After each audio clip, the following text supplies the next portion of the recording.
गौरे, काल फोन केला होता मी आणि सांगितलं होतं की मी तुला उद्या शेवटचं भेटायला येणार आहे.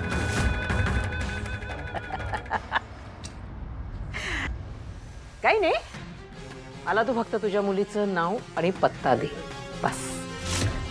दुसरं काही नकोय मला, कारण आज ही तुझ्यासाठी शेवटची संधी आहे. Last chance, last chance. तुझ्या मुलीचं नाव आणि पत्ता दे मला, बस. आज नाही तर कधीच नाही. चुकाल तर मुकाल, आजच सांगा. गौराबाई बोला बोला, गौराबाई बोला बोला, तुमच्या मुलीचं नाव सांगा, तुमच्या मुलीचं नाव आणि पत्ता सांगा. गौराबाई,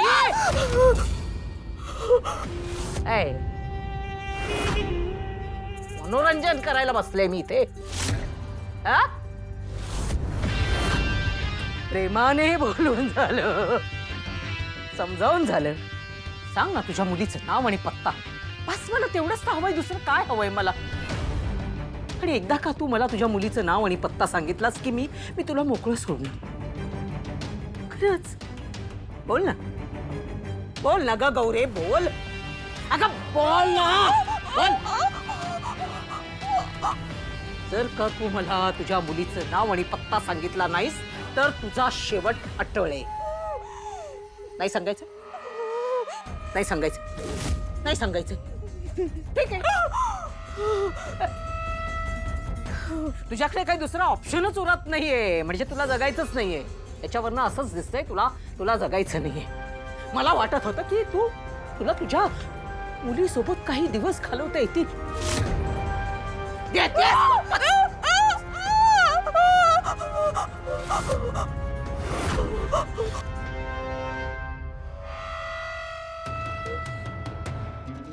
एक मिनिट आहे तुझ्याकडे.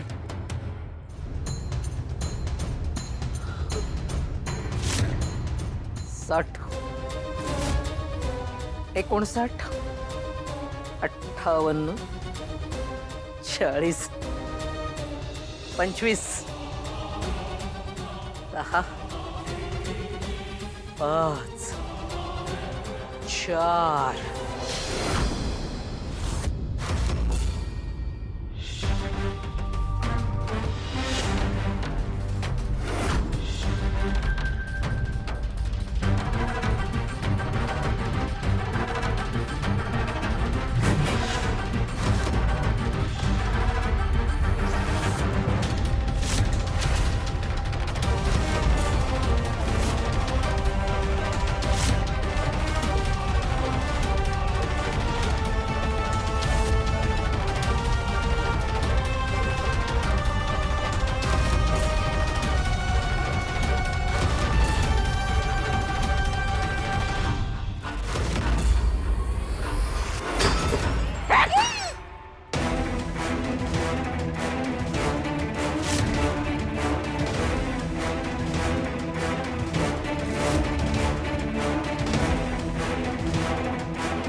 कोयता?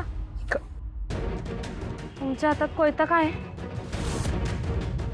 तुम्ही काय करता इथं? तू इथं काय करते? हे तुला विचारते मी, तू इथे काय करतेस? माझा पाठलाग करते? कोणी सांगितलं? कोणी सांगितलं माझ्या मागावर राहिला? बोलतेस का आता? कोणी काय सांगायला पाहिजे आणि कशाला? खरं तुम्ही त्या स्केच आर्टिस्टला इथं आत ठेवलंय ना? तुम्ही त्याला मारलं बिरलं तर नाही ना? ए चल चल चल चल निघ, चल. तू आज जायचं काम नाही. ए सोडा. काही गरज. ए बाहेर म्हटलं ना. या कमळीचं काय करू? हिला पण आज जाऊ देऊ का? म्हणजे गौरीसारखं हिला पण इथेच मारून टाकते.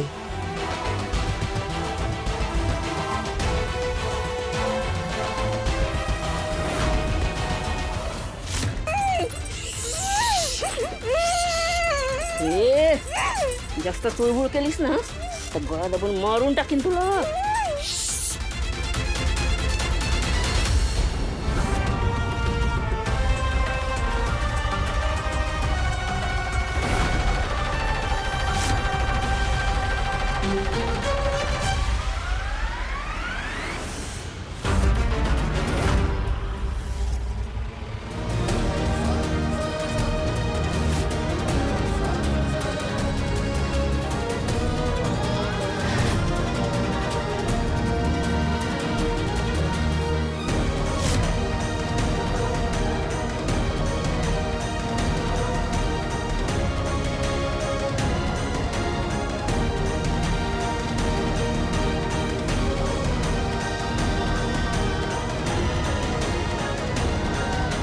कमळी,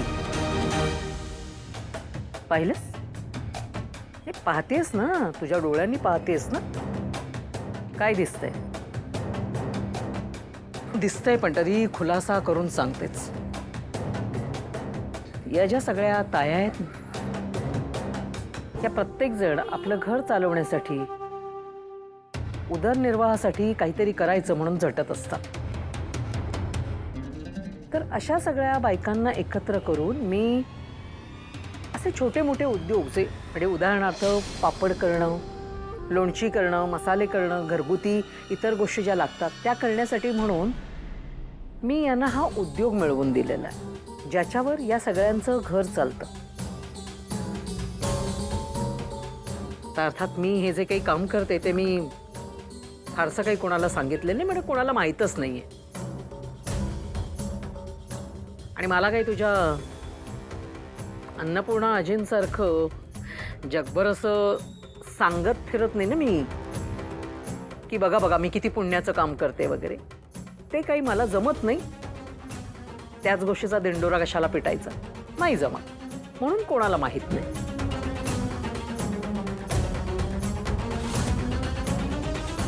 तर ह्या अशा बायकांना भेटण्यासाठी मी इथे येते.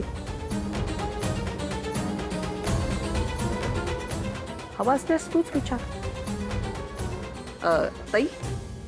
हो ना, कामिनी मॅडम होत्या म्हणून मला जगण्याची नवीन आशा मिळाली. नाही तर एक वेळचं अन्न सुद्धा मिळत नव्हतं. त्यांनी आम्हाला रोजगार दिला म्हणून आमची घरं चालतायत, मुलांची शिक्षणं होत आहेत.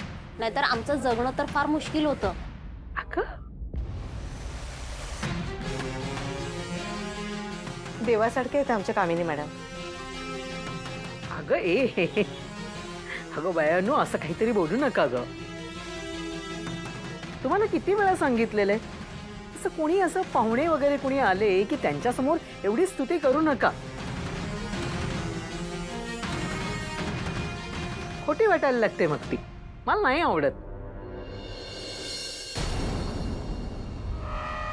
आपलं काम काय, आपण फक्त काम करत राहायचं असतं, फळाची अपेक्षा ठेवायची नसते. आणि मी तर म्हणेन की प्रत्येकाने आहे ना, प्रत्येकाने कुठल्या तरी गोरगरिबासाठी काहीतरी मदत करायलाच पाहिजे. हे खरं तर आपलं सगळ्यांचं कर्तव्य आहे, त्याप्रमाणे मी करते.